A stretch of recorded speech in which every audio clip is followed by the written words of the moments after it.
여러분 안녕하십니까? 김준석 해설위원입니다. 오늘은 정말 충격적인 이야기로 시작하겠습니다. 중국 축구의 아이콘, 한때 대륙의 희망으로 불렸던 우레이 선수.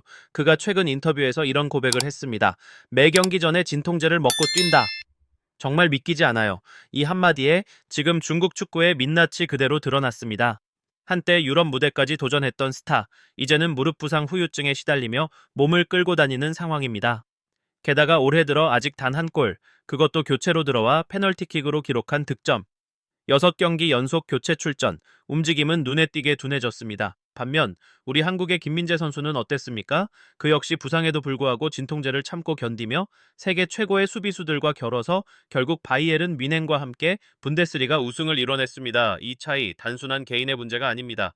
지금부터 우리는 우레이의 사례를 통해 중국 축구의 구조적 한계, 그리고 한국 축구의 자부심을 비교 분석해 보겠습니다. 우레이, 그 이름은 한때 중국 축구의 자존심이었고 희망이었습니다. 2019년 스페인 프리메라 리가의 에스파뇰로 전격 이적하면서 드디어 중국에도 유럽에서 통할 선수가 나왔다 며 온 나라가 들썩였죠. 당시 중국 언론들은 아시아의 손흥민이 될 수 있다며 대대적인 보도를 쏟아냈습니다. 하지만 현실은 너무도 잔인했습니다. 16경기 출전, 단 16골.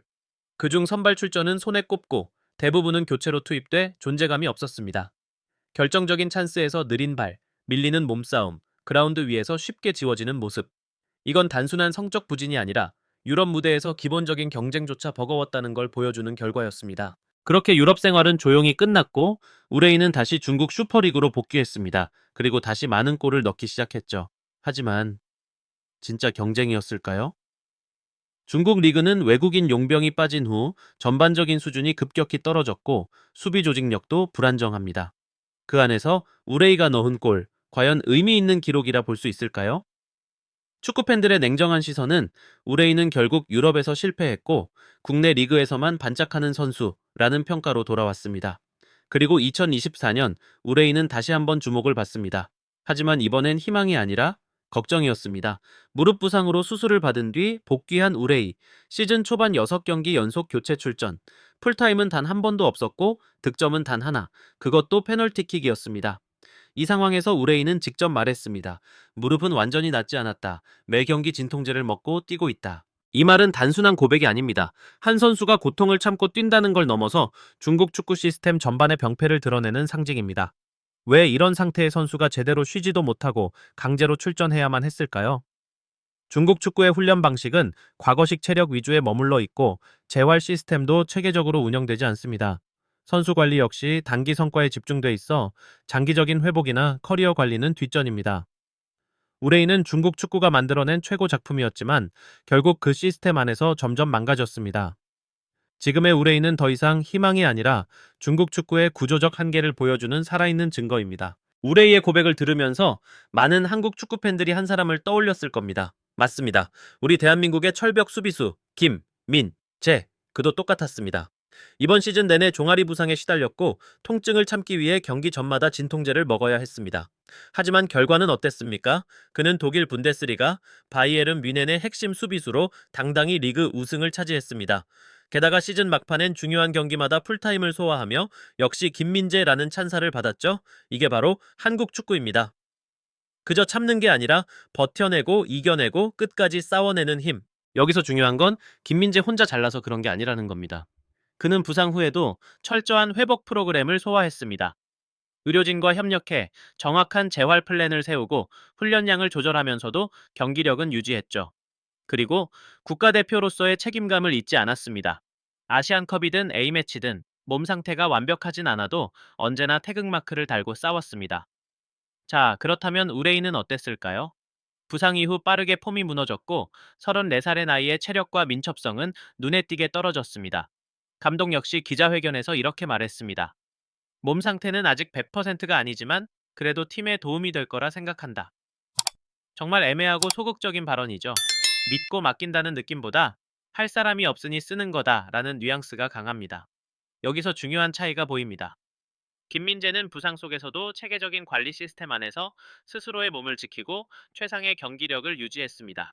반면 우레이는 부상 이후에 충분한 회복도 없이 다시 투입됐고 몸 상태는 관리되지 않은 채 뛰어야 하니까 뛴다는 식의 기계적인 대응에 그쳤습니다. 왜 이런 차이가 났을까요? 단순히 개인의 능력 차이일까요? 아닙니다. 이건 시스템의 차이입니다. 그리고 축구를 바라보는 문화의 차이입니다. 한국은 이제 선수 한 명을 관리할 때 그의 경기력뿐 아니라 커리어 전체, 나아가 인생까지 생각합니다. 그래서 김민재 같은 선수가 나오는 겁니다. 하지만 중국은 여전히 단기 성과, 눈앞의 승부에만 몰두합니다. 선수가 아파도 회복이 덜 돼도 지금 이겨야 하니까 나가라는 식의 접근이 여전합니다. 우레이와 김민재 둘 다 진통제를 먹고 뛴 건 사실이지만 그 뒤에 깔린 환경과 철학 그리고 결과는 완전히 달랐습니다. 이것이 바로 중국과 한국 축구의 진짜 차이입니다. 자, 이제 우리는 좀 더 깊은 이야기를 해봐야 합니다.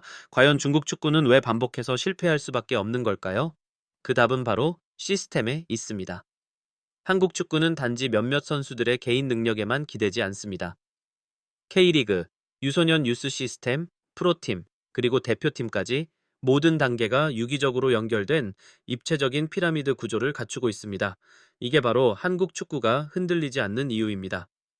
실제로 한국 유소년 대표팀은 FIFA가 주관하는 세계대회에서 꾸준히 존재감을 드러내고 있습니다. 최근 20년간 U17과 U20 월드컵에 무려 17번 출전, 그중 대부분은 8강 이상이라는 놀라운 성적을 거두었습니다. 이건 단순한 운이 아닙니다. 시스템으로 만들어낸 성과입니다. 자, 그럼 중국은 어떨까요? 중국도 돈을 들이고 스타를 만들고 유명한 감독을 초빙하곤 합니다. 하지만 그 모든 것이 겉모습에 불과합니다. 중국 유소년 대표팀은 아시아 예선조차 자주 통과하지 못합니다. 세계대회 출전은커녕 동아시아 내부 경쟁에서도 밀려나는 현실입니다. 그 이유는 명확합니다. 기술 부족, 전술 이해도 부족, 그리고 멘탈, 즉 마음가짐 자체가 허약합니다. 가장 큰 문제는 중국 축구가 아직도 스타 선수를 미디어 상품처럼 포장한다는 것입니다. 우레이 같은 선수를 희망이라 띄우지만 그건 지속 가능한 발전이 아닙니다. 진짜 희망은 뭐냐고요? 그건 다음 세대가 끊임없이 자라나고 실력으로 경쟁하며 세계 무대에서 스스로를 증명할 수 있는 환경이 갖춰져 있을 때 나옵니다. 하지만 지금의 중국은 그런 시스템이 없습니다. 선수를 키우는 게 아니라 만드는 척만 합니다. 축구는 절대 하루아침에 결과가 나오는 스포츠가 아닙니다. 좋은 시스템, 철저한 준비, 그리고 꾸준한 투자가 몇 년, 아니 몇 세대를 거쳐야 진짜 결과로 이어집니다. 한국이 지금 이 자리에 오기까지 수많은 실패와 개혁을 거쳤고 그 속에서 배운 것들을 시스템에 녹여낸 겁니다. 중국이 진짜로 축구 강국을 꿈꾼다면 우레이 하나 띄워주는 걸로는 어림도 없습니다. 뿌리부터 다시 짜야 합니다. 그게 바로 시스템의 차이이고 중국 축구가 실패할 수밖에 없는 진짜 이유입니다. 이제 결론을 내려야 할 시간입니다. 중국 축구는 왜 계속 무너질 수밖에 없는 걸까요? 그 이유는 단순합니다. 세 가지 근본적인 문제, 여기에 다 담겨 있습니다. 첫째, 편향적인 선수 육성입니다. 중국은 엘리트 선수, 즉 스타가 될 가능성이 있는 몇몇 아이들만 키웁니다. 하지만 축구는 스타 한 명으로 되는 스포츠가 아니죠. 팀이 움직여야 하고 전체 레벨이 올라가야 합니다. 한국은 동네 축구부터 유스, 고등학교, 대학, K리그까지 전체 구조가 연결되어 있습니다. 반면 중국은 소수 정예만 키우고 그 밑에 풀뿌리 축구는 사실상 방치돼 있습니다. 이래서야 미래가 있을 리 없죠. 둘째, 감독과 협회 간의 권력 싸움입니다. 최근 중국 대표팀 감독은 잦은 교체를 겪고 있습니다. 그 이유요? 전술 실패 때문이 아니라 협회의 지나친 간섭 때문입니다. 감독이 마음대로 선수도 못 뽑고 기본적인 훈련 계획조차 협회의 허락을 받아야 한다면 과연 누가 책임을 질 수 있을까요? 지도자가 책임지고 결과를 내기 위해선 그만큼의 권한이 필요합니다. 하지만 중국은 아직도 축구 현장보다 정치와 권력이 우선인 구조에 갇혀 있습니다. 그리고 마지막 세 번째 이유는 국민적 열망의 부재입니다. 한국은 월드컵이든 아시안컵이든 올림픽이든 모두가 하나 되어 응원합니다. 전광판 앞, 거리 응원, 심지어 새벽 경기까지 국민 전체가 함께 움직입니다. 이 열정이 선수에게 힘이 되고 시스템을 더 단단하게 만듭니다. 하지만 중국은 어떨까요? 팀이 이기든 지든 많은 국민이 크게 관심을 갖지 않습니다. 어차피 안 돼라는 냉소가 퍼져 있죠. 이런 분위기에서 선수가 무슨 동기부여로 뛰겠습니까? 진통제 먹고 경기 나가는 게 전부인 수준에 머물게 됩니다. 여러분, 오늘 우리가 본 우레이 선수의 고백은 단순한 한 선수의 슬픈 이야기만은 아닙니다. 그건 바로 중국 축구 시스템이 얼마나 허술한지를 보여주는 거울과도 같았죠. 반면 그와 나란히 비교되는 우리의 선수들, 김민재, 손흥민, 이강인, 이 세 명의 이름만 들어도 가슴이 뜨거워지지 않습니까? 김민재는 유럽 최고의 수비수로 분데스리가 우승 트로피를 들어올렸고, 손흥민은 잉글랜드 프리미어리그에서 득점왕 후보로 또 한 번 이름을 올리고 있습니다. 그리고 이강인은 파리 생제르맹의 중심에서 매 경기 놀라운 활약을 보여주고 있죠. 이 모든 게 우연일까요? 아닙니다. 이건 바로 대한민국 축구의 시스템과 국민 여러분의 열정이 만든 결과입니다. 한국 축구는 지금 세계와 당당히 맞서 싸우고 있습니다.